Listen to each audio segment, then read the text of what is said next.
You are listening to The Memory Keeper by Evan Vaile. Chapter 41. An hour later, Reece stood on the public side of a tall cyclone fence. The barrier was adorned with a variety of signs, including one which read, "Restricted area. All visitors to site office and another danger. Hard hats must be worn at all times."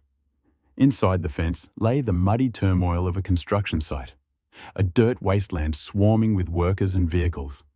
A rank of front-end loaders was parked to one side, the jaws of their giant scoops raised to the afternoon sky. A tall crane hoisted sheets of reinforced concrete off a semi-trailer while a man howled instructions at the driver. Reece removed the false site ID from his pocket and clipped it onto his shirt in the manner of the other employees. Security turned out to be a trivial matter. He saw no police in the vicinity, and the workers had their minds on either their tools or the passing office ladies. He picked a quiet moment, and then moved through the open gate. His sneakers crunched across the gravel and dirt, and a queue of trucks rumbled past him, billowing clouds of dust in their wake. The building site was hot under the glare of the afternoon sun. Pausing at the rear of a stationary semi-trailer, he hunkered down as if to retrieve something, but in fact grabbed 2 handfuls of dirt and rubbed them down his blue jeans, to give his clothes the necessary appearance. Nobody paid him the slightest attention as he strode among the vehicles. Many were utes, their rear trays loaded with equipment and supplies. The tools he had no use for, but after a minute of searching, he chanced across a yellow hard hat. That item found its way onto his head a few moments later, and his disguise was complete. He tossed Claire's cap into the ute. But while it was bright and sunny outside, he knew that in the underground it would be pitch black. What he really wanted was a torch. He wandered between the utes, searching for what he needed like a shopper in a supermarket. Soon he procured a respectable metal torch, and he tested the brightness of its beam against a car tire. He switched the light off and glanced ahead. Another ute's rear was jacked off the ground, and one of its back wheels gone. Evidently, someone was in the process of changing a flat, but where that person was, Reece wasn't sure. He looked around. The vicinity was devoid of people. His eyes returned to the jack. It was a compact device, and was exactly what he needed. He drifted in the direction of the jack and crouched down. He cranked the lever round, quickly lowering the vehicle's back axle to the ground, and picked up the jack. Then he helped himself to a toolkit in the rear of the ute and placed the jack and the torch inside. He crossed the construction site, heading to the subway entrance. The exterior work was well underway, and a big man puffing on a cigarette waved him past the crane and its swinging concrete slab. When he walked down the steps, into the artificial light of the subway, all his memories of the escape came flooding back. Up till then, he'd only recalled glimpses of the train collapsing through the roof, the bodies in the carriages, Ratboy and the others laughing maniacally as they blasted their shock guns into the darkness. Now he saw it all in his mind in 3D Technicolor. They were his own memories, as vivid as the present moment itself. He pushed such thoughts aside and focused on what John Q wanted him to do. Outside, the owner of the ute returned to his vehicle, rolling a newly inflated tire in front of him. When he looked at his car's rear axle, he got the surprise of his life. His jack had been stolen, and his car had been dropped onto its disc brakes. "What the?" he bellowed, and scanned the area for the culprit. "What kind of asshole steals a man's jack when he's changing a tire?" he roared. He was so angry that he didn't even notice his toolbox was missing. Reece's descent to the bottom level of the subway went unchallenged by the construction workers around him. They were a hardened bunch in steel-capped boots, busy with their own tasks, and paid him no attention. Soon, Reece arrived at the bottom platform. The first thing he noticed was the glimmer of soul memories in the air, like impossibly light snowflakes hovering above the dusty concrete. Their metaphysical sparkle seemed out of place in the drab grey surrounds of the underground. They had faded. Some of them Reece could only glimpse from certain angles, the way a discarded coin on the pavement briefly flashes in your eye as you walk past. The souls were long gone, but their memories remained. The surroundings had changed, but history always stayed the same, faithfully recorded for all time in the form of soul memories. The workers moved through the soul memories in the air, oblivious to their presence. Reece weaved his way along the platform, taking care not to touch any of the shimmering motes. He knew all he wanted to know about the train crash, and didn't need the lives of more of its dead in his head. He stopped at the edge of the newly constructed platform. A pair of gleaming train tracks stretched away into the yawning chasm. Splinters of light reached into the tunnel, but beyond that there was only darkness. Reece figured there must be at least 20 employees on the level, but most were obscured from his view by the heavy columns supporting the ceiling. When nobody was looking, he stepped down to the tracks and hastened into the tunnel. The clamour of construction faded behind him as he pressed deeper into the cavern. The engineers had done a good job. It was difficult to believe that only 10 months ago the tracks he was jogging over were twisted and covered in bodies like bolognese on spaghetti. Soon the darkness enveloped him and he switched on his torch. Its bright beam swept away the shadows, but not the dread sense of isolation, of being buried alive. He kept his eyes on the concrete walls, searching for the rows of low iron bars that John Q had described to him. "They haven't destroyed the program's underground facility," the old man had explained. "All they've done is seal it up. But I've seen the plans for the new subway station. The engineers have blocked the elevator to the surface, but they've left the ventilation tunnels.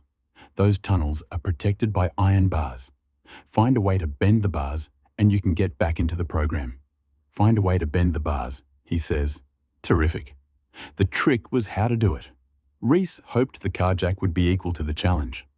A minute later, Reece's steps slowed and he stared at a row of iron rods set into the concrete wall.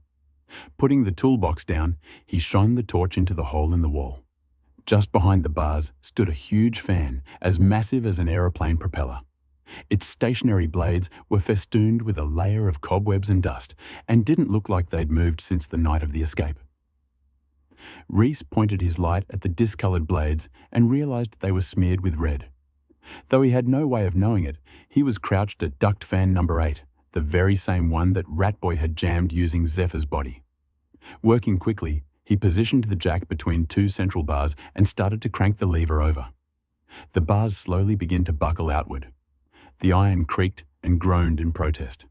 Soon, the two bars were shaped like parentheses, creating just enough space for him to squeeze through. Reece pulled the jack out and wound it back to its compact form before hiding it inside the ventilation duct, along with the toolbox.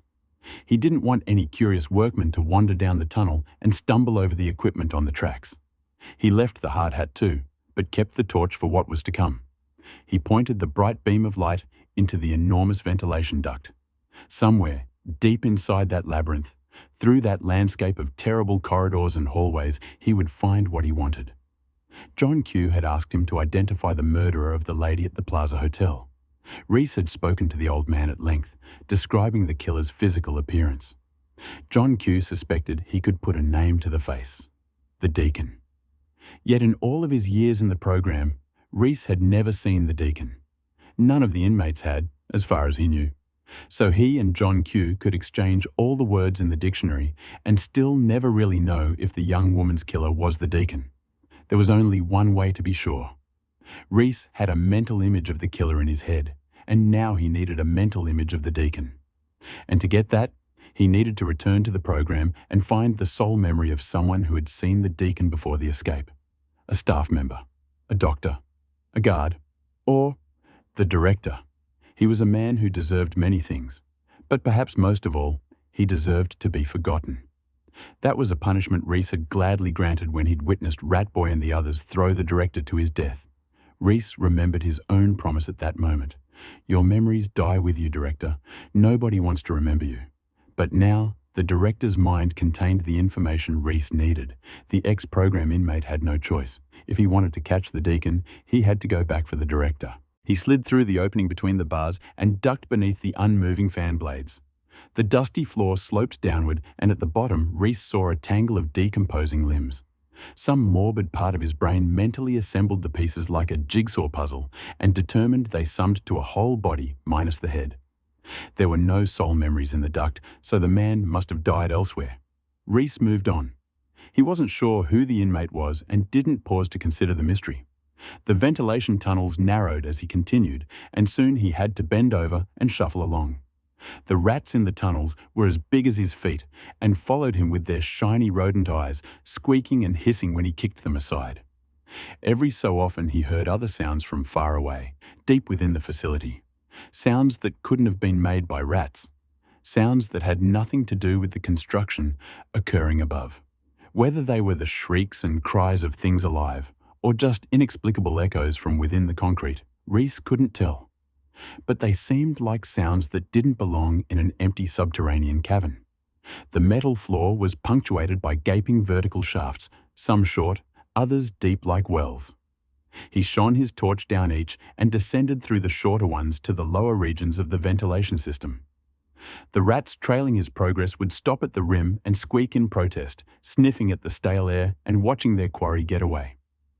Eventually, his torch illuminated a grill at his feet which led into a room below. Reece kicked it out and stuck his head through, playing his light around the area.